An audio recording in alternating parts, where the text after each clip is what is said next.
Hello, and thank you. I'm very honored to be here today and to have the opportunity to share my story with all of you. Like many of the brave people demonstrating against the regime in the streets of Iran, I too was not even alive at the time of the Iranian Revolution. In fact, I have never even lived in Iran. But the reign of Khomeini's terror has nevertheless haunted me my entire life. Ironically, I have what most would consider an unlikely set of parents that would choose to dedicate their lives and death, in the case of my father, to overthrowing the religious fascism ruling Iran. As is the story of so many others, the Khomeini regime murdered my father in 1988. I was only 5 years old at the time, but even 33 years later, that day is forever etched in my memory. And the suffering that my family endured following his death rests solely on the shoulders of the Khomeini regime. My father was a good man. He cared deeply about the fate of his homeland and about preserving human rights and women's rights. He loved his religion and was repulsed by the idea of fundamentalist clerics manipulating and distorting it in furtherance of evil. And these were the very same values that drew him to the Mujahideen Khalq. It is true that the example my parents set for me shaped my life in remarkable ways. But I am now myself mother to 2 daughters. And that is why I continue to stand here today, hand in hand with my brave brothers and sisters in the streets of Iran.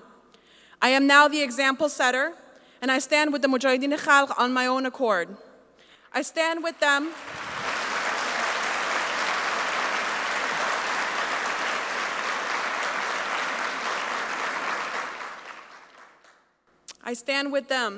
because, like my father, I care about human rights, I care about women's rights, and I care about Islam and the Muslim world. And the Mujahideen Khalq are the best and only option to deliver on these issues, unique in every respect. Not the fundamentalist clerics, not the remnants of the Shah, and not the West. The atrocities carried out by the Iranian regime over the last 4 decades are nothing short of a massacre that should appall any human being. Amazingly, even several decades later, myself and thousands upon thousands of others can still understand and relate to the suffering and pain that the people of Iran continue to experience. The difference, of course, being that their lives are on the line every single day. And this is precisely why we must hold Ra'isi accountable.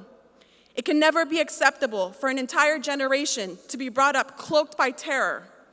Ra'isi's reign of terror began long before this generation, and even the one before it, and it must end now.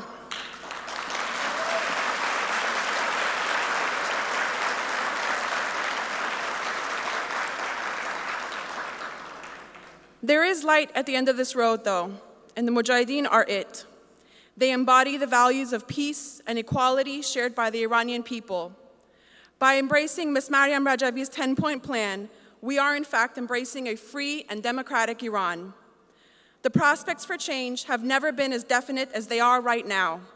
The people of Iran are thirsty for change, and they need us, freedom-loving people around the world, to stand with them.